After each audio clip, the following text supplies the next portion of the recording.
Welcome to Hood Champion Boxing and Sports. In boxing, you find a way to win, you find a way to lose, and you can find a way to create your own time, which is what Edgar Berlanga is looking to do. As he's, luckily hit the Canelo sweepstakes, hit the jackpot, man, and is going to be getting it on. Looks like September 14th. But this whole thing, remember, Puerto Rican, macho time, macho time. But Hector Camacho had something special. Yeah, he's from New York, Puerto Rican cat. But Hector Camacho was different. And I understand Edgar Berlanga, the first 16 fights, 16 first-round knockouts. It looked like he was going to be the next big thing for Puerto Ricans, for New York, but in particular Puerto Ricans. But I'm not so sure if we need to set aside macho time and adopt Berlanga time. I think what we need to adopt is hold your horses time, and let's not take it to the stupid. There are a lot of people who feel like Edgar Berlanga hasn't earned this opportunity because people are pissed off at Canelo. And unfortunately, they seem to be taking a lot of their frustration out on Berlanga. But it's not his fault that he's gotten this opportunity. He didn't do anything wrong. Let's be real. You may not think he wins the fight, okay? But it's not his fault. What did he do? He didn't hold a gun to someone's head and say, hey, look, secret society, put me in here. It's just the politics of boxing. They've got to make big fights. And they need a way to market Canelo's next fight. Since he's not fighting Benavidez, so why not Mexico versus Puerto Rico? But I'm going to tell you right now, the favorite entering this fight, if Benavidez got the Canelo fight, I think a lot of people would have favored Benavidez. Now, that's just my 2 cents. But when it comes to Edgar Berlanga and his punching power, let me change this right here, right? I mean, you gotta give him somewhat of a chance to maybe land that shot, and I think he will get the right hand off, and I think Canelo will catch most of them. And I've said in another video, and I'm gonna keep saying, I think on September 14th, man, the Independence Day weekend, you're gonna see Berlanga throw that right hand. And he's going to throw it faster and stronger than he ever did. And Canelo's going to do what we used to see Canelo do. Get that high guard up. And if Canelo can't combination punch, if Berlanga can't combination punch, I think Canelo clips him. That's just my opinion. But the difference here is Edgar Berlanga, he's not afraid. I don't think Edgar Berlanga, if he gets hit, he's going to tuck his tail between his legs and get on the back foot and start running. I think Edgar Berlanga, if he gets hit, even if he gets hurt, I think he's smart enough now to take a knee. I think he gets back up and fights even harder.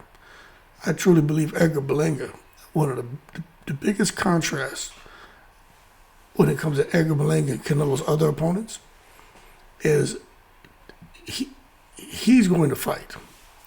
He is going to fight. I don't care how bad you hurt him. I think he will stand there and fight and go out on his shield. And that deserves to be commended a lot more than someone who gets hurt and runs around the ring and allows the referee to jump in and stop the fight. Some may say it's stupid, but for me, and just with my understanding of the Puerto Rican fan base, if Edgar Berlanga gets hurt and he stands there and he fights him with his balls, they'll still champion him as a hero. But if he sits there, man, and tucks his tail and runs, licks the tap out and had a referee save him, it's not going to work out. But this is the thing about Edgar Berlanga. I think he may have gotten I think Eddie Hearn, Canelo, but you never know, because even Crawford said all the promoters talk to each other. But when I take a look at Canelo and the fact that they were flirting with Chris Eubank Jr. and it seemed like that fight was going to come off. It makes me wonder if they kind of went on a bit of a fishing expedition to try to bait Berlanga into thinking that he may not get to fight unless he accepted certain terms. Now, nobody said this. This is just me trying to think outside the box. Maybe they did that, right? Hey, let's start talking about these other names and fighters who we're out here having conversations with, negotiating with as possible candidates, right? And maybe that will drive Berlanga to accept whatever Canelo's giving him. Now, this is the thing. You can't make me believe that Berlanga is going in here getting a 50-50 split. Somebody came and told me, oh, it's Puerto Rico versus Mexico. Yeah, Berlanga getting a 50-50 split. I'm like, first of all, I know you haven't heard that. 2, you can't possibly believe that. 3, don't take it to the stupid. I'm all about a conversation. I don't think any idea is bad. If we're just talking, right? But goddamn, we know Canelo isn't trying to give nobody the payday. Especially Berlanga, who brings nothing to the table except that he's from New York and his mother, father, one of them or both of them, from Puerto Rico. So outside of that, what does Berlanga bring to the table? Don't come here talking about, well, he's charismatic, he's young, he's full of energy. That ain't enough, you know what I'm saying? Especially when you look at, he was out there fighting underneath Top Rank, right? And then he ended up having consecutive bouts, I don't know, 4, 5, 6 or whatever, where he ended up not getting knockouts, you know what I mean? And in one of those fights, he ended up getting knocked down. So you can't tell me that's enough to make Canelo say, I want to get this guy a 50-50 split, 30-70 split, nothing. I don't know what the split is, but I would think it's more like you get a flat rate. Probably do them, kind of like how Anthony Joshua did Andy Ruiz. Now, Edgar Berlanga is Eddie Hearn's fighter, no doubt about that. But Canelo and Eddie Hearn, like that's his baby. Eddie Hearn loves Canelo. Canelo loves Eddie Hearn. Eddie Hearn, what he's done, these guys like you have a pet Oscar in your, or let's say a pet piranha, right, in your fish tank, and that's your pet. You've had that pet from day one. That's the one that is your everything. But then you go out and you get a little couple pet goldfish from the pet store, and you love those pets. You love those too. But what you gonna do with those goldfish? You're gonna feed them. You're gonna take care of them, right? But it get to a point where you're like, hey, that piranha is hungry. You're gonna feed those goldfish to that piranha, aren't you? But that doesn't mean you neglect them. You take care of them. But at some point, feed ass to that piranha. The piranha chomps them up. And that's what I think happened here. I think Canelo is the piranha. Eddie Hearn is just bringing one of his goldfish, happens to be Berlanga, a Puerto Rican goldfish, and he's feeding his ass to Canelo. I'm not saying it's right. I'm not saying it's wrong. It's the politics of boxing. And to be honest with you, Berlanga don't care. Berlanga, you listen to him talk. He know he about to make some money. All that man need is $10 million. $10 million, his life is forever changed. It's already changed, but $10 million. And if the pay-per-view numbers, if it hits what they're hoping it will hit, but especially if that shit hits $1 million. Now, will it hit $1 million? I don't know. Canelo and Munguia did okay, but if the Puerto Rico-Mexico rivalry, if that really shows up and the Puerto Ricans and Mexicans pay for it, let me tell you something. Puerto Ricans, they got fire goddamn sticks. Caribbean people, I know. I ain't Puerto Rican, I ain't Dominican, but I'm an island boy. Let me tell you something. Any opportunity to get some shit for free and not pay for it, Caribbean people doing that. But maybe, Berlanga, the Puerto Ricans and the Mexicans will put the fire sticks away and order the fight. But if it hits $1 million, Berlanga is out of here. Cha-ching, ching, Wu-Tang cream. Cash gonna rule everything around him. And to be honest with you, if he fades into oblivion, or decide he want to go and get a house in Puerto Rico, live in Puerto Rico, and eat pinchos and drink goddamn, we call that like coconut water. What y'all call that shit in Puerto Rico? Agua de coco or some shit. He go out there and start drinking that shit the rest of his life. He ain't got to worry about it. Because what he got the retirement fight in the beginning of his career. Other guys work hard, like Terrence Crawford, to try to get a retirement fight at the end of their career. Berlanga getting a retirement fight on the front end. That's crazy. But what I think is going to happen is Benavidez will never get Canelo. Berlanga, hey, if he wins, I don't know what happens. But if he loses, I think Canelo will fight Crawford. And Billy's going to be out there. And I don't know what Berlanga does next. But if he wins, Berlanga and Canelo will be a rematch. So he'll get 2 paydays like Andy Ruiz. But man, if he doesn't, I mean, who's there for him to fight at 168? Because you go from Canelo. What's going to be his motivation now? Fight Billy? You know what I'm saying? It's like Jermell Charlo coming back to 154. What's your motivation when you just made damn near $20-something million to fight Canelo? Is what I believe, right?